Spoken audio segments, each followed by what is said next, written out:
As I reflect back upon my journey in this program, including all the late nights spent writing academic papers, self-reflections, and coordinating times to meet to finish group projects, although important, it has been my practicum experiences, can't forget about those 900 hours, that has been the most invaluable.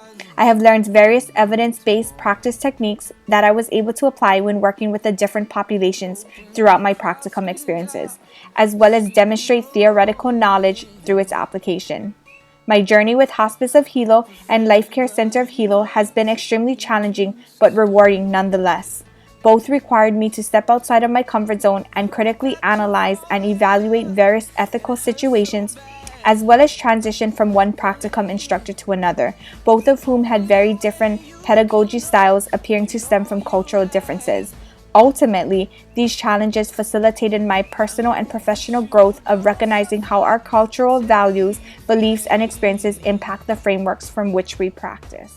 I would like to now share my practicum journey with you, beginning with my concentration practicum with Hospice of Hilo and concluding with my specialization practicum with Life Care Center of Hilo. During the fall 2014 semester of practicum with Hospice of Hilo at the Pohai Malama Care Center, the inpatient facility, far exceeded my expectations. Camp Pohai Maluhia, Hospice of Hilo's annual family bereavement camp, was an incredible experience and one I will never forget. From meeting the families to seeing how engaged they were in the activities made it that much more rewarding as a practicum student and volunteer.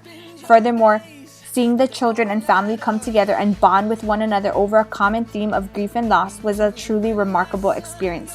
Being given the opportunity to co-facilitate weekly grief support groups alongside the bereavement counselor helped me to better understand how individuals grieve despite their age, gender, cultural, and/or religious backgrounds. The weekly support groups also reminded me that grief is an ongoing process. During the spring 2015 semester, I had the opportunity to co-facilitate the Grief and Loss 101 workshop, the Healing Journey 6-week adult grief support class, as well as facilitate the Drop-in Grief Support Group. I gained a deeper understanding of the process of grief and loss, as well as healthy self-care techniques to accompany the grief and loss process. Additionally, I was able to co-facilitate children's bereavement sessions under the supervision of my practicum instructor, the children's bereavement counselor. Furthermore, these sessions required the use of critical thinking skills in applying the appropriate intervention to each case. The most applied intervention was play and art therapy to encourage and emphasize expressions of feeling. During the fall 2015 semester, I can openly admit that the difficult transition I'd experienced was much needed.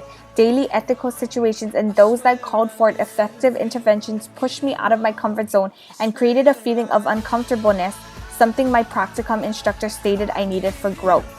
For example, developing culturally sensitive and responsive interventions for working with the frail elderly, including those with dementia and other cognitive deficits. Currently, I am happy to report that I have completed about 12 assessments independently and received positive feedback from my practicum instructor as well as areas needed for improvement.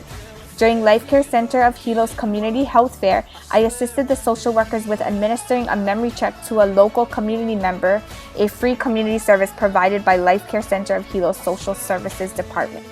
As I reflect back on my overall practicum experience, beginning with hospice and continuing on to Life Care Center of Hilo, both practicum placements have enriched my educational experience. Specifically within specialization year of practicum at Life Care Center of Hilo, I was able to learn and demonstrate application of evidence-based practice skills while working with the residents. Active listening, repetition, redirection, distraction, reassurement, validation, and practicing from a strengths-based perspective were just some of the practice skills I utilized to address various behaviors associated with Alzheimer's disease, dementia, as well as other medical conditions affecting cognition. I was able to bridge the gap between theory and its application by using techniques from motivational interviewing, reminiscence therapy, and solution-focused therapy. These techniques were additional tools I was able to pull from. Furthermore, reminiscence therapy invites residents to participate in conversations triggering long-term memory, which is common with Alzheimer's disease and dementia. In turn, residents feel a sense of worth in sharing their story as well as passing down knowledge to the next generation. In addition, I assisted my practicum instructor with the planning, coordination, and facilitation of a group activity.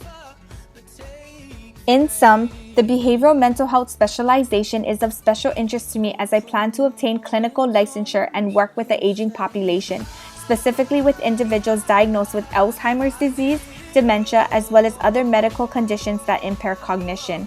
According to the Alzheimer's Association in 2016, it estimates that by 2025, there will be 35,000 Alzheimer's disease patients over the age of 65 in the state of Hawaii.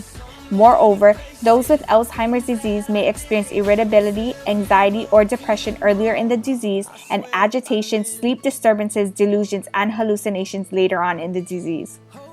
This statistic necessitates the need for more practitioners committed to providing competent behavioral mental health services to our elders. Prior to entering the program, I had a limited skill set and knowledge base, including practical experience of working in the fields of behavioral mental health. This program, including specialization year, has transitioned and prepared me to serve the consumers within my community who are affected by Alzheimer's disease at the micro, meso, and macro levels.